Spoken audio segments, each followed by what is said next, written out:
den begynder her Portugal mod Danmark. Og vi noterer sig fra start Portugal. Costa spiller videre til Ardea. Og Portugal går i gang.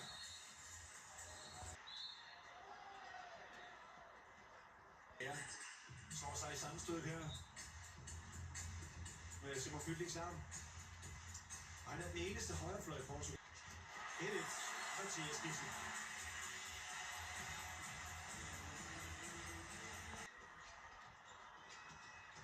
Her får man så første gang Francisco Costa. Han kan spille i stedet. Frade. Og en spiller dribler, det ser vi der. Så som at have brugt sæbe på bolden og ikke har pik. Sådan. Simon Fylding. Og Emil Nielsen i gang.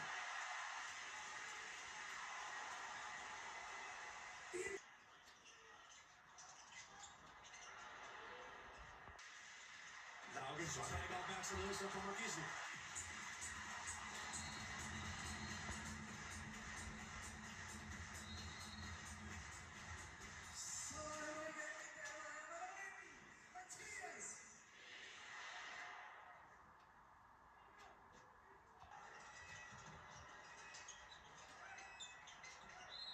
De kan udnytte det. Og det andet. Tillader nogle skud udefra, som her. Smart lavet af Francisco Costa. Han er nede i feltet. Scoring-karriere. Og det kunne vi jo godt tænke os, at Emil Nielsen kom rigtig godt i gang på det her. En straffekastredning ville være super fint.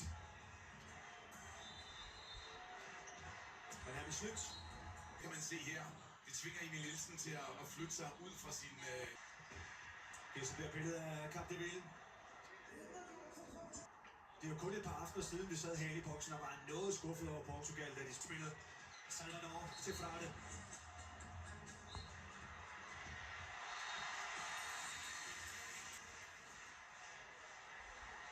Rasmus Lauke, der har en scoring. Med det lange hår ind i midten, han er lavere, og det er ham, Lauke, så skyder direkte over her.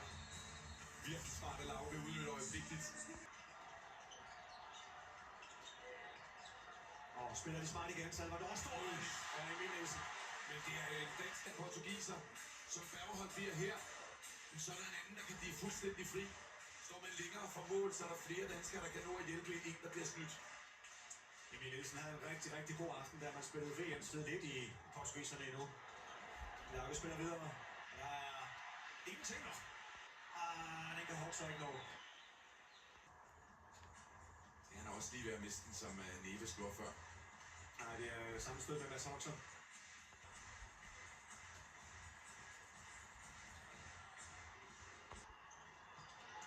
Ui, og det er skyder langt over. Det var ellers rigtig, rigtig fint. Portugisiske.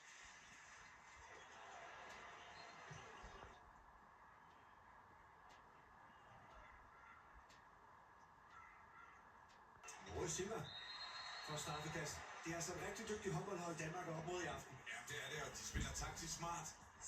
Og det danske forsvar er for fladt. Og når man så er der, så skal man, hvis man står så fladt, skal man være tættere på hinanden, så man ikke kan få en silver ind mellem to danske spillere som her.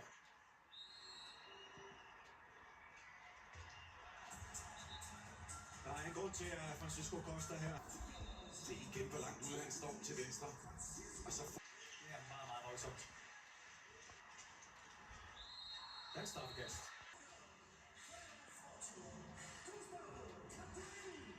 Det er god spiller. Emil Jacobsen. Gustavo Cap de Ville.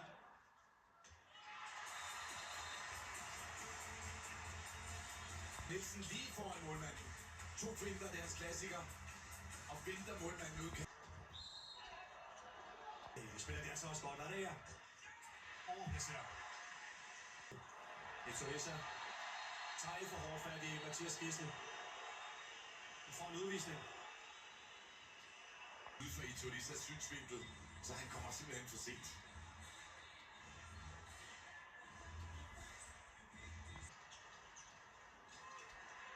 Løser det. Og efter et kvarter, Danmarks første føring.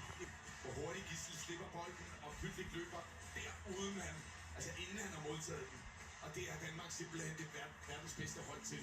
Og det er det, vi har set for lidt af. Costa får næsten frit skud i midten. Jeg tror, man kan tage ham i paraden. Det er så også selvfølgelig uheldigt, at Savstrup bliver... Godt spiller Gissen. Ukarakteristisk Emil Jacobsen langt forbi. Gissel ser vi her. Han ved, at deres fløj ligger fremme, og så kan han spille ud til Emil Jacobsen. Han skal selvfølgelig bare score. Brugte en hel kamp mod Portugal forleden, og som de havde. Det er godt spil. Francisco. Så bliver Savstrup fri. Og udligner. Her er der netop noget.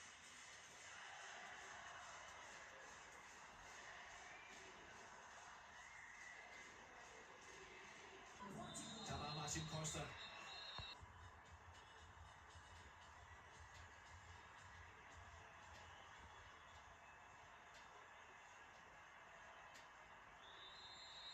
Og redning Kevin Müller.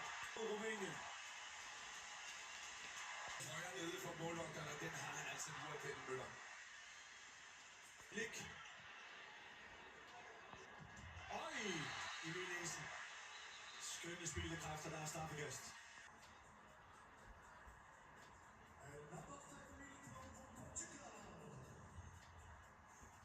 Han er en specialist i denne her opgave. Og lægger den under Møller. Vi skal lige huske, at portugiserne stod op i morges, der var der en risiko.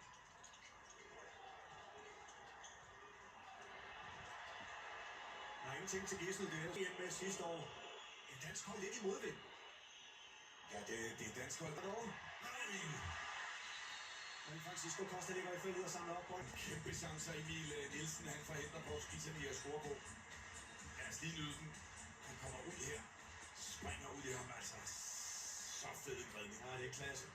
Jeg hiver den ned. De er helt fri chancer. Også flot af Emil Nielsen er ved at være rigtig god til Emil Jacobsen. Så skal der scores. Nej! Nikolaj Jacobsen vender sig om med det samme og siger... Der er straffekaster, der kommer altså også udvist. Nielsen står der den her gang.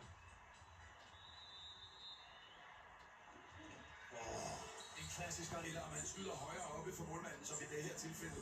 Og det er det, der gør det så vanskeligt. Altså både mænd... Godt lavet. Få afslutning hen over det portugisiske forsvar, men de er meget hurtige ved midten.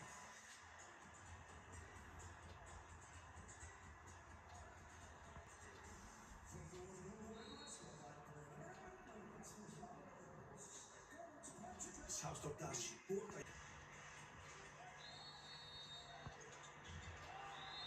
Opdækning i feltet. Ansvaret over for Pedro Tolichère. Slutrunde debutant. Hans første aktion for Portugal. Men Emil Jacobsen er slet. Emil Nielsen er i hvert fald i gang med at gøre, hvad han kan for at... Tolichère er ikke færdig. Ud af balance i forhold til at finde løsninger. Portugiserne gerne vil. Ned for Gissel, så må de åbne et andet sted. Så får Danmark jo en anden mulighed på højre fløj i anden halvleg, når der er kort til bænken. De fører med 3. Martin Costa.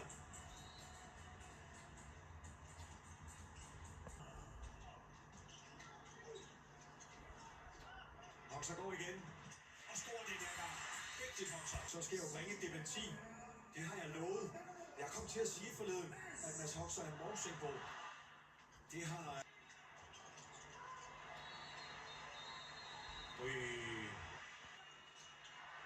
Den har Færne. Salvador. Og den var Emil Nielsen med bolden af dansk. Det er godt navn, hvis Simon Hall scoring. Nej, der er strafkast. Jeg sagde... Det var nærmest sådan en symbionisk par.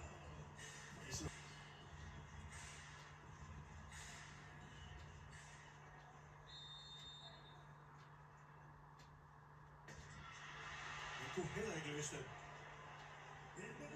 Tilbage i første halvleg. Portugal spiller for en 3-målsføring. Lige nu kan du ind på TV2 Play. Pytlik, kom. Ja, tak. Og Portugal har sidst. Ligner man, der skal forsøge sig. Nej, det bliver flattet.